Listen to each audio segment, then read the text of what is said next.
12 शिष्यों को भेजा जाना लूका 9.1-17 फिर उसने 12 को बुलाकर उन्हें सब दुष्टात्माओं और बीमारियों को दूर करने की सामर्थ्य और अधिकार दिया। 2 और उन्हें परमेश्वर के राज्य का प्रचार करने और बीमारों को अच्छा करने के लिए भेजा। 3 और उसने उनसे कहा, मार्ग के लिए कुछ न लेना, न तो लाठी, न झोली, न रोटी, न रुपये और न 2 कुर्ते। 4 और जिस किसी घर में तुम उतरो वहीं रहो और वहीं से विदा हो। 5 जो कोई तुम्हें ग्रहण न करेगा उस नगर से निकलते हुए अपने पांवों की धूल झाड़ डालो कि उन पर गवाही हो। 6 अतः वे निकलकर गांव-गांव सुसमाचार सुनाते और हर कहीं लोगों को चंगा करते हुए फिरते रहे। हेरोदेस का घबराना। 7 और देश की चौथाई का राजा हेरोदेस ये सब सुनकर घबरा गया, क्योंकि कितनों ने कहा कि यूहन्ना मरे हुओं में से जी उठा है। 8 और कितनों ने ये कि एलिय्याह दिखाई दिया है, औरों ने ये कि पुराने भविष्यद्वक्ताओं में से कोई जी उठा है। 9 परंतु हेरोदेस ने कहा, यूहन्ना का तो मैंने सिर कटवाया, अब ये कौन है जिसके विषय में ऐसी बातें सुनता हूँ। और उसने उसे देखने की इच्छा की। 5000 लोगों को खिलाना। 10 फिर प्रेरितों ने लौटकर जो कुछ उन्होंने किया था उसको बता दिया, और वह उन्हें अलग करके ब पे ए की मात्रा त स पे ए की मात्रा द पे आ की मात्रा ए नामक एक नगर को ले गया। 11 ये जानकर भीड़ उसके पीछे हो ली, और वह आनंद के साथ उनसे मिला और उनसे परमेश्वर के राज्य की बातें करने लगा, और जो चंगे होना चाहते थे उन्हें चंगा किया। 12 जब दिन ढलने लगा तो 12 ने आकर उससे कहा, भीड़ को विदा कर कि चारों ओर के गांवों और बस्तियों में जाकर अपने लिए रहने को स्थान और भोजन का उपाय करें, क्योंकि हम यहाँ सुनसान जगह में हैं। 13 उसने उनसे कहा, तुम ही उन्हें खाने को दो।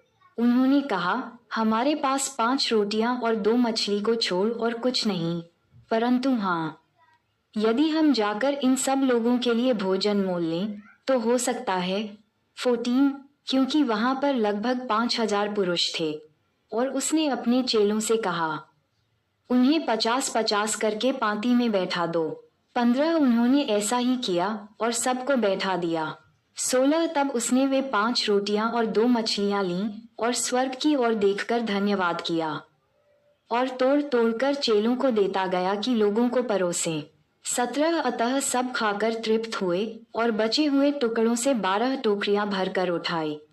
2 राजा 4:44 पतरस का यीशु को मसीह स्वीकारना। लूका 9.18-45 18 जब वह एकांत में प्रार्थना कर रहा था और चेले उसके साथ थे तो उसने उनसे पूछा, लोग मुझे क्या कहते हैं? 19 उन्होंने उत्तर दिया, यूहन्ना बपतिस्मा देने वाला, और कोई एलिय्याह, और कोई यह कि पुराने भविष्यद्वक्ताओं में से कोई जी उठा है। 20 उसने उनसे पूछा, परंतु तुम मुझे क्या कहते हो? पतरस ने उत्तर दिया, परमेश्वर का मसीह भी। 21 तब उसने उन्हें चेतावनी देकर कहा, ये किसी से न कहना। यीशु द्वारा अपनी मृत्यु की भविष्यवाणी 22 और उसने कहा, मनुष्य के पुत्र के लिए अवश्य है कि वह बहुत दुख उठाए, और पुरनिये और प्रधान याजक और शास्त्री उसे तुच्छ समझकर मार डालें, और वह तीसरे दिन जी उठे। यीशु के पीछे चलने का मतलब 23 उसने सबसे कहा, यदि कोई मेरे पीछे आना चाहे तो अपने आप से इनकार करे और प्रतिदिन अपना क्रूस उठाए हुए मेरे पीछे हो ले।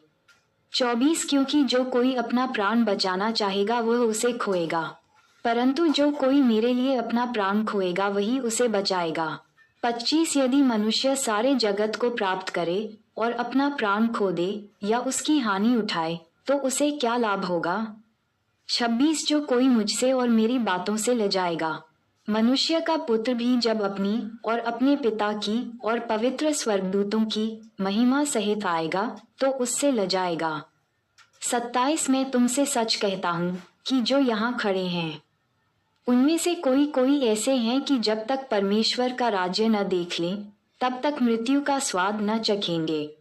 मूसा और एलिय्याह के साथ यीशु। 28 इन बातों के कोई 8 दिन बाद वह पतरस और यूहन्ना और याकूब को साथ लेकर प्रार्थना करने के लिए पहाड़ पर गया।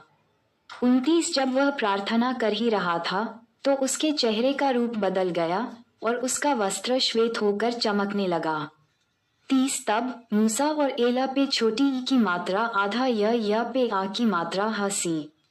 ये दो पुरुष उसके साथ बातें कर रहे थे। 31 ये महिमा सहित दिखाई दिए और उसके मरने की चर्चा कर रहे थे जो यरूशलेम में होने वाला था।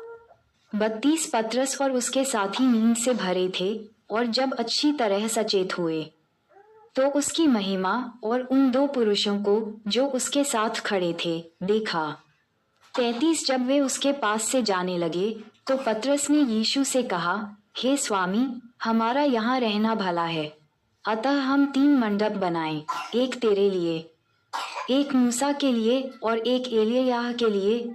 वह जानता न था कि क्या कह रहा है।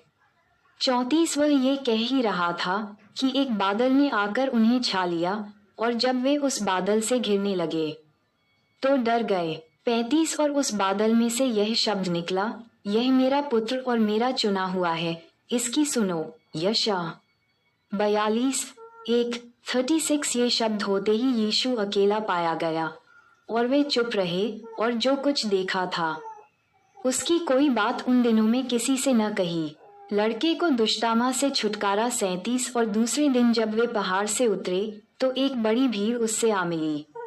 38 तब भीड़ में से एक मनुष्य ने चिल्लाकर कहा, हे गुरु, मैं तुझसे विनती करता हूँ कि मेरे पुत्र पर कृपा दृष्टि कर, क्योंकि वह मेरा इकलौता है। 39 और देख, एक दुष्टामा उसे पकड़ती है और वह एकाएक चिल्ला उठता है और वह उसे ऐसा मरोड़ती है कि वह मुंह में फेन भर लाता है और उसे कुचलकर कठिनाई से छोड़ती है। 40 और मैंने तेरे चेलों से विनती की कि उसे निकालें, परंतु वे न निकाल सके। 41 यीशु ने उत्तर दिया, हे अविश्वासी और हठीले लोगों, मैं कब तक तुम्हारे साथ रहूंगा और तुम्हारी सहूंगा, अपने पुत्र को यहाँ ले आ। 42 वह आ ही रहा था कि दुष्टामा ने उसे पटक कर मरोड़ा, परंतु यीशु ने अशुद्ध आत्मा को डांटा और लड़के को अच्छा करके उसके पिता को सौंप दिया। 43 तब सब लोग परमेश्वर के महासामर्थ्य से चकित हुए, परंतु जब सब लोग उन सब कामों से जो वह करता था अचंभा कर रहे थे तो उसने अपने चेलों से कहा, 44 ये बातें तुम्हारे कानों में पड़ी रहें, क्योंकि मनुष्य का पुत्र मनुष्यों के हाथ में पकड़वाया जाने को है। 45 परंतु वे इस बात को न समझते थे और यह उनसे छिपी रही कि वे उसे जानने न पाएं और वे इस बात के विषय में उससे पूछने से डरते थे, सबसे बड़ा कौन। लूका 9.46-62-46 फिर उनमें यह विवाद होने लगा कि हम में से बड़ा कौन है। 47 पर यीशु ने उनके मन का विचार जान लिया और एक बालक को लेकर अपने पास खड़ा किया। 48 और उनसे कहा, जो कोई मेरे नाम से इस बालक को ग्रहण करता है वह मुझे ग्रहण करता है, और जो कोई मुझे ग्रहण करता है वह मेरे भेजने वाले को ग्रहण करता है। क्योंकि जो तुम में सबसे छोटे से छोटा है वही बड़ा है, जो विरोध में नहीं वह पक्ष में है। 49 तब यूहन्ना ने कहा, हे स्वामी, हमने एक मनुष्य को तेरे नाम से दुष्ट आत्माओं को निकालते देखा और हमने उसे मना किया, क्योंकि वह हमारे साथ होकर तेरे पीछे नहीं हो लेता। 50 यीशु ने उससे कहा, उसे मना मत करो, क्योंकि जो तुम्हारे विरोध में नहीं वह तुम्हारी ओर है।